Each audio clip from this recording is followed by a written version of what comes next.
Welcome to Postcards, a brief look at people, places, the arts and curiosities from around the world. On today's program, rambling through some of the finest countryside in England and Wales. How we looked at daily news prior to the introduction of newspapers and magazines. The distribution of fine art around the world, courtesy the Royal Mail. Relics of the Boer War go on sale. And German buried treasure from the forest near Dresden. But first up, for the last 52 years, Edinburgh, the capital city of Scotland, has played host to a kaleidoscope of talent. Over a 2-week period, musicians, dancers, comedians and actors perform around the clock in the theatres and on the street in what has become the Festival of Fringe.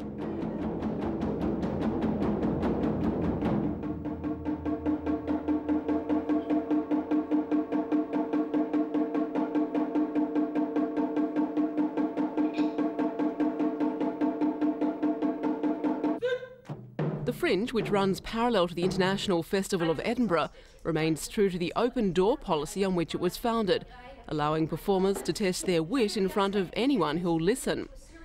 The festival also provides a forum for entertainers of all ages and possible future stars. Many famous comedians like Rowan Atkinson started their careers here.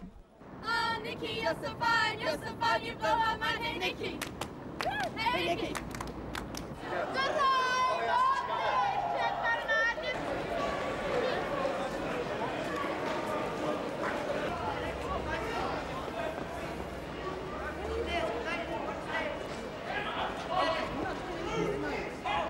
The festival's reputation draws performers from all over the world.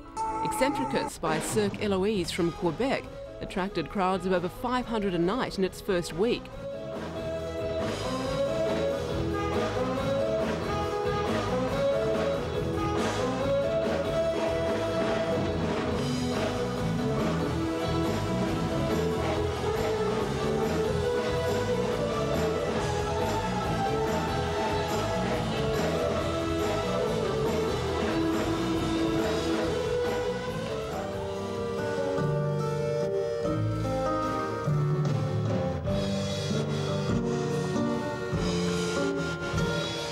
The act uses a bare minimum of props, relying on the technical skill of the artists.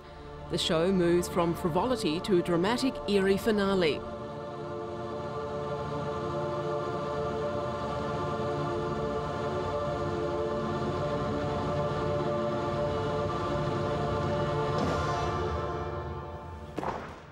When the taiko drum group Mugenkyo first came to Edinburgh, the company was entirely Japanese. The athletic style of performance was so popular with audiences and locals, a Scottish contingent was formed. This year, the group comprises Japanese, Glaswegians and New Zealanders. The music mesmerises the listener, and despite its pulsating, almost deafening sound, is strangely calming. The drummers say this is because it aims to emulate the heartbeat and the rhythm of life.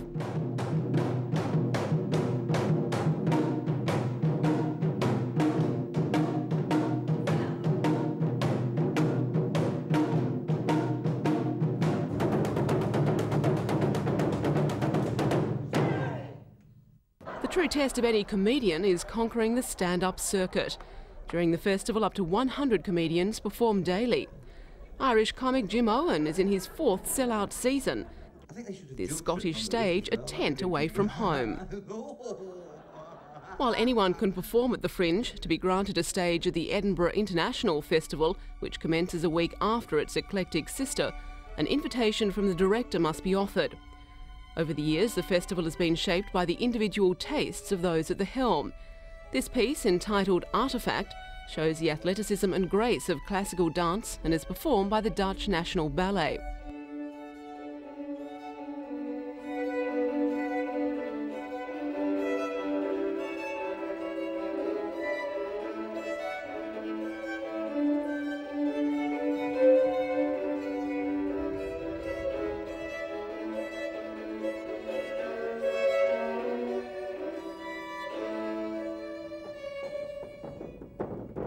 Le Théâtre Talipo is from Reunion Island in the Indian Ocean.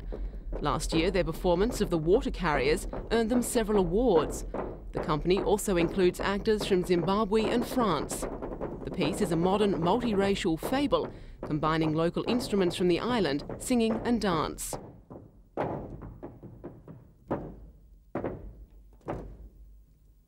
Originally, the festival invited artists and companies from around the world to take part, and 3 of 4 local Scottish theatre companies decided to put on shows themselves to take advantage of the visiting audiences and critics.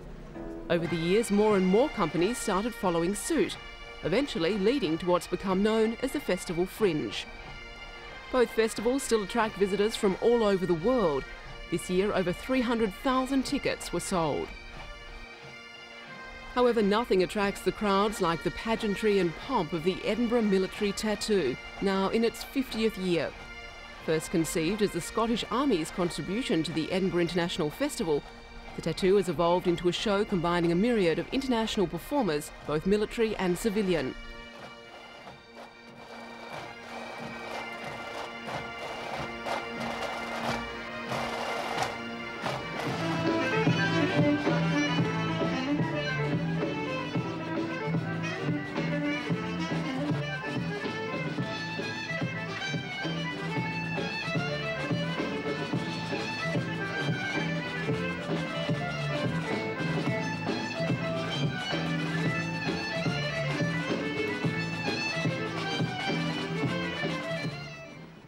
Over the years, it has incorporated steel bands, baton twirlers, drill teams, Zulus, camels, elephants, cavalry, motorcycles and police dogs.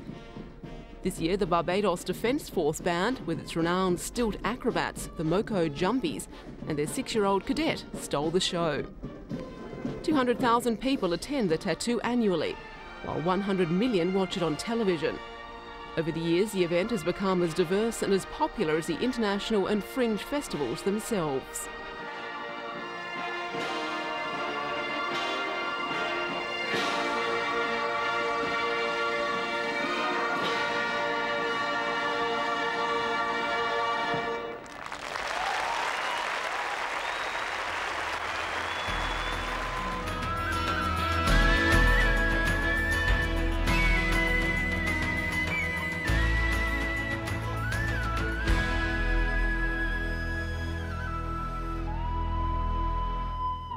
For the army of British walkers known as Ramblers, victory is in the air. After a century-long battle for the right to roam on some of the finest countryside in England and Wales, the British government is about to enshrine in law their right to walk on 4 million acres of open land. Those who have been fortunate enough to already access the countryside know the benefits it gives: the peace of mind, relief from stress, the improved good health. But 90% of Britain's countryside is privately owned. For centuries, access to land like the estate of Cottlestone Manor in Somerset's Quantock Hills has been through voluntary agreement between the local council and the landowner concerned. The new law takes away his age-old right to refuse.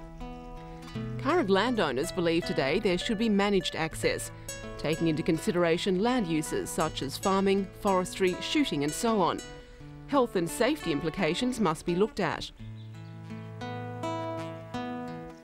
A crucial factor in the management of public access to the land around Cottlestone Manor is the Quantock Hill Ranger Service. On popular tourist spots like Lydiard Hill, the rangers act as a bridge between landowner and public.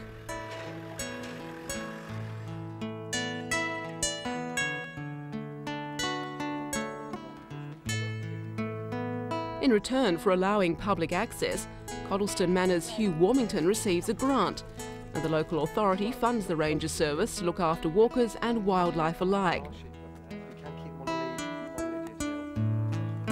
The rangers hope this example of good management will be allowed to continue and encouraged elsewhere under the new legislation. They'd like to perhaps have some influence on the bill, an ability to zone areas, in particular sensitive wildlife areas.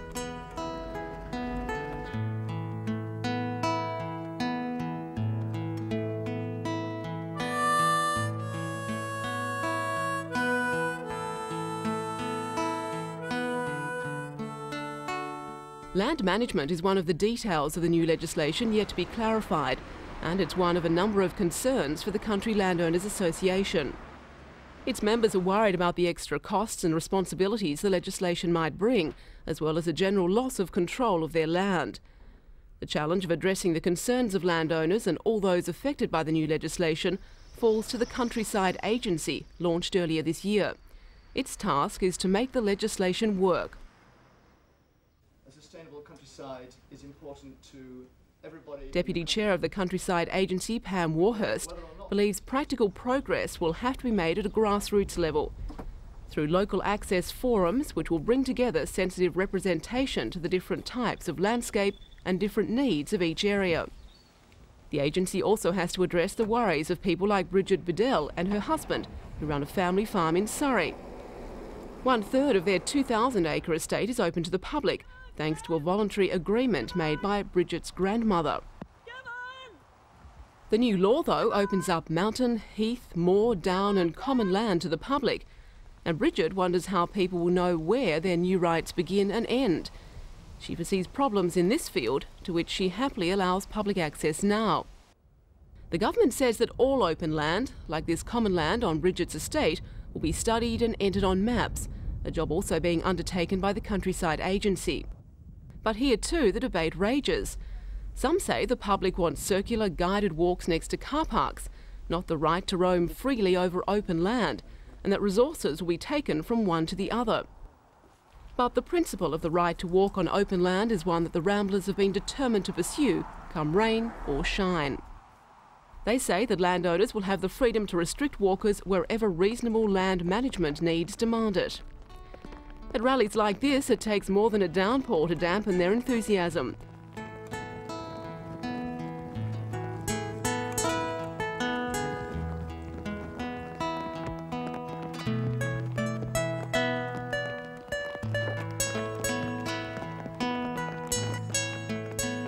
It's areas like this that highlight the problem the government is determined to address. On one part of the hill, access is allowed, but the view from the top is out of bounds. Not since ancient times, when Britain had a predominantly hunter-gatherer society, have people had the right to roam freely across open land. The Ramblers say all they want is access to that heritage. The new law is expected within the next Parliament, a move anticipated with eagerness by walkers, yet with some apprehension by landowners.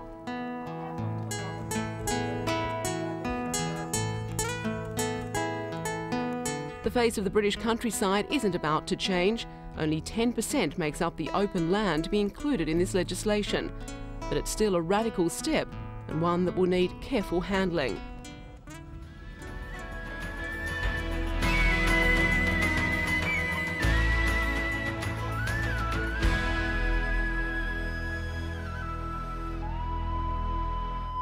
Before glossy magazines or even poorly produced newspapers, printmakers were the opinion formers of the day.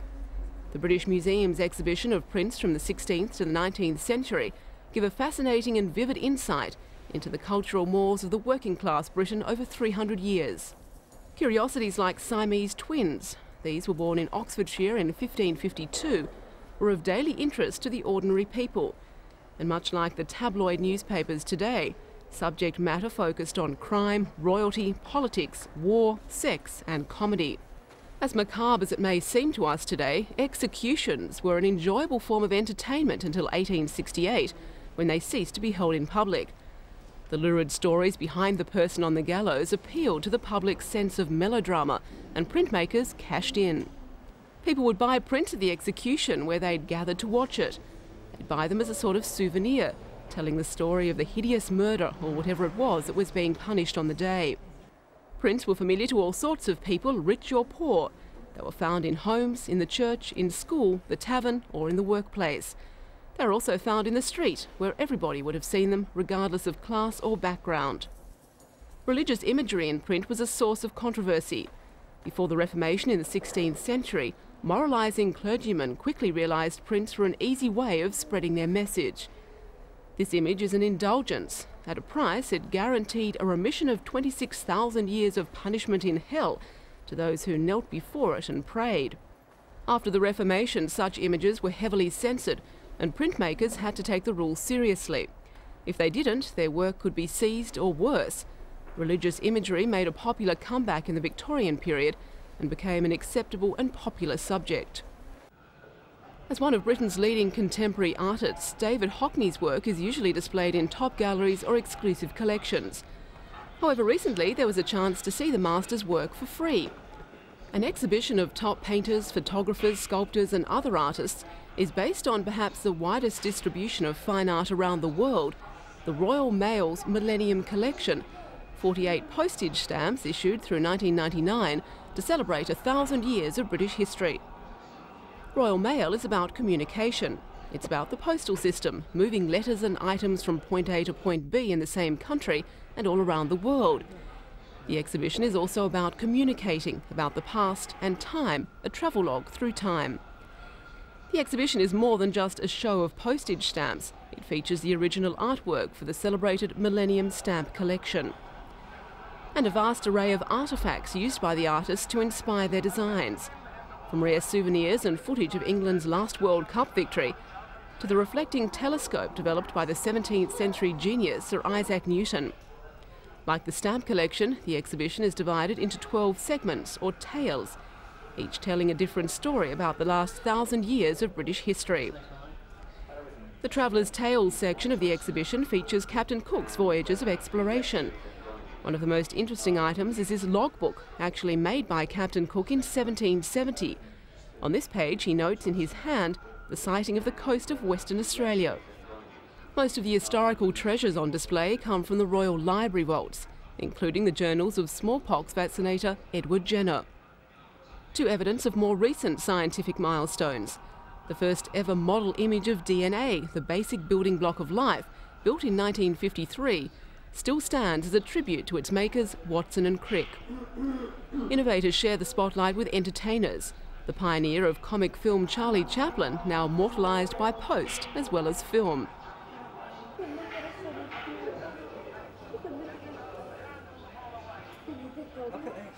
The Millennium Stamp is also dedicated to the Daleks, those robotic predators who had a generation of children cowering in front of their televisions.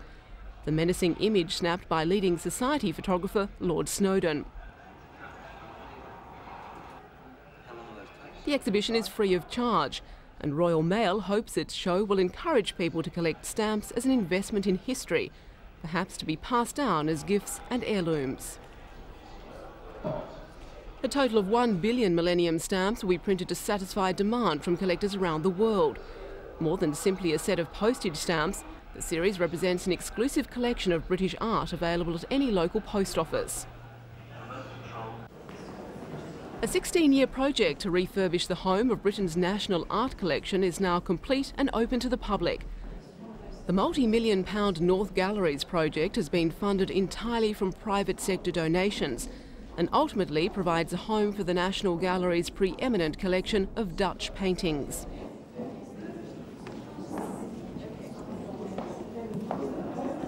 Paintings of significance have been strategically hung on end walls of the Dutch rooms and can be seen through several rooms, enticing the viewer to explore further. The enormous canvases are hung in large day-lit galleries, and cabinet-style rooms allow close-up scrutiny of the smaller works. It's an appropriate setting for the Dutch paintings, which account for 1/5 of the gallery's entire collection. 20 paintings by Rembrandt warrant a special room of their own and span the master's entire career.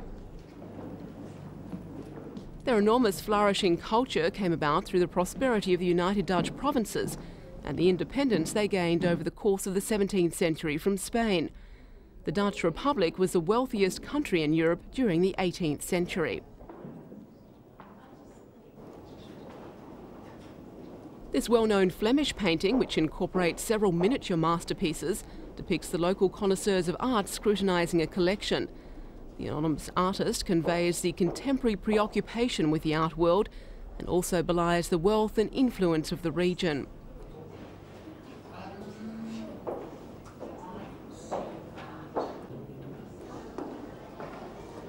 The National Galleries also opened an education centre to help interpret the collection for adults, students and children. More than 110,000 school visits each year access the school curriculum through paintings and foster a love and understanding of fine art. The National Gallery runs lectures, workshops and study days relating to the collection of some 2,300 paintings. Experienced lecturers make sure both children and adults have an enjoyable time and leave with the feeling there's lots more for them to see on a return visit.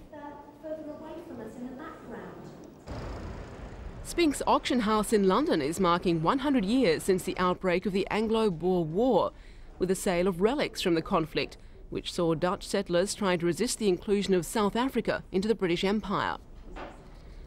The momentous war of 2.5 years, which commenced with a large battle and ended with a guerrilla war, has largely been ignored because soon after its end, the First World War broke out.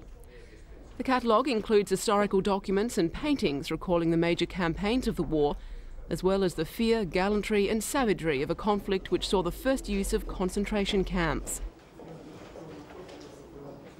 This picture shows Private Albert Curtis, who won a Victoria Cross for his bravery in rescuing his wounded commanding officer while under heavy fire. Another of the 3 Victoria Crosses on sale was awarded to Sergeant James Firth, also awarded for rescuing comrades under fire. A pen used by Britain's later wartime leader Winston Churchill, then a war correspondent, is one of the items. As is a watch he gave to a British mine worker who helped him in his legendary escape from captivity on a colliery truck. Personal items include letters home from British soldiers and one of condolences from a hospital nurse in Natal to the mother of a soldier who died there of fever, a common fate for many. For the veteran British soldier, one of the most interesting mementos is a series of letters written by a British private in the cavalry. Travelling to South Africa on board a ship, his letters start by saying the food is a bit rough. Unfortunately, like so many British troops, he died of fever. 16,000 British troops died of disease in South Africa rather than being killed in battle. The centenary of the Boer War has renewed interest in this dark but historically significant period in the history of both South Africa and Britain. This 17th century silver-gilt and rock crystal head marriage cup, hurriedly buried by one of Germany's oldest royal families in 1945 and uncovered by treasure hunters only in 1996, is expected to sell for around $3.2 million US when it's auctioned at Sotheby's. Precious stones are set in the feathers on top. It's the only object of its size by silversmith Yaminsa to be sold. The cup is part of a collection of art known as the Maritzburg Treasures, belonging to the Royal House of Saxony.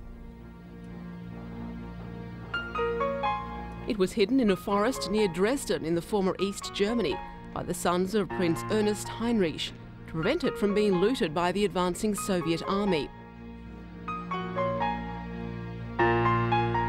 The collection also includes a gold and jewelled flower basket, expected to fetch up to $640,000 US.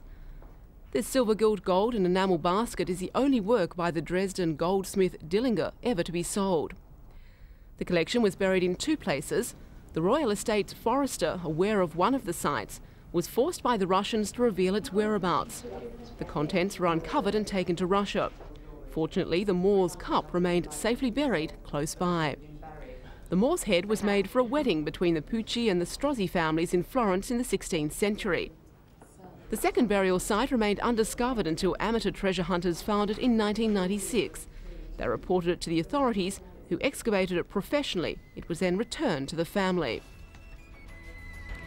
And that's all for today. Join us again next time for a postcard look at interesting people, places and the arts.